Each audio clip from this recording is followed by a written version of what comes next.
outside. John over here, he does he closes me in. He just turns it down hand tight on 3 bolts.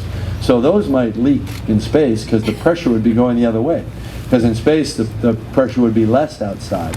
So, I don't know. It's called Stump the Expert. Hey, one thing I should point out to everybody, I'm talking about this sphere that I get in, and you can't see it. You see the sphere right over here? This is an exact duplicate of the sphere that's inside the sub. And the sphere that's inside the sub, I'm going to walk over and show you where it is. Right here. Okay? So that's where I'm sitting. And when the sub goes in the water, it sits like this on the ship. But when it goes in the water, it rotates into a vertical position. And then it drops like a torpedo going straight down toward the bottom of the ocean.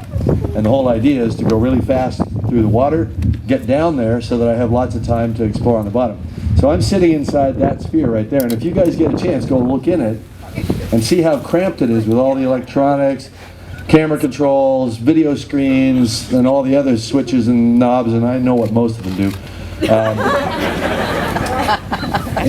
So actually you guys would be a much better size. We could probably get 2 of you guys in there. Of course, no pilot, so you might have difficulty getting permission from your mom and dad. Okay, I think maybe, one more question? One more question. Okay, this young lady right here. How did you feel physically when you were in there, like pressure? Well, the purpose of that sphere is to withstand the pressure of the water outside. So I actually don't feel any change in pressure.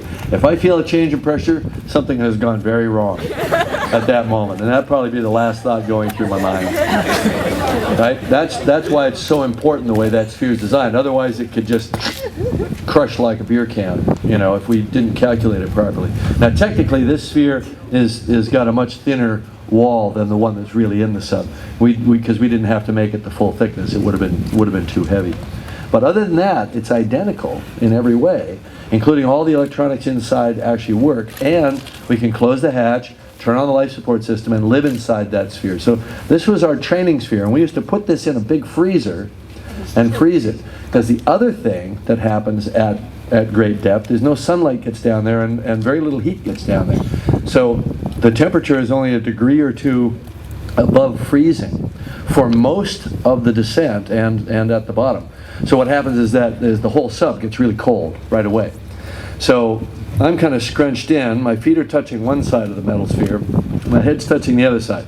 So my head starts to freeze and my feet start to freeze, and the middle part of me is got a lot of warm air pumping out of all the electronics. You know how like electronics when they're working, they usually have like a little fan like a computer, heat comes out, right? So it's like I had a heater in the middle and it was cold on both ends. So pretty uncomfortable. That, and you're basically scrunched in and can't move for 12 hours.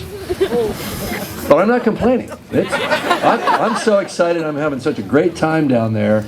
You know, it's the most exciting thing I think that you can do is to go exploring around the deep ocean, looking at things no human being's ever seen before. So I didn't even notice. Right up until the time I threw the switch, dropped the weights, started heading back up. Then I really didn't have much to do, and I wasn't really exploring anymore. And then I noticed how much my butt hurt, how cold I was, and all that stuff. And it still was an hour and a half to get back up. Okay, well, I think these were great questions, by the way. And so thanks for listening, and thanks for your excitement.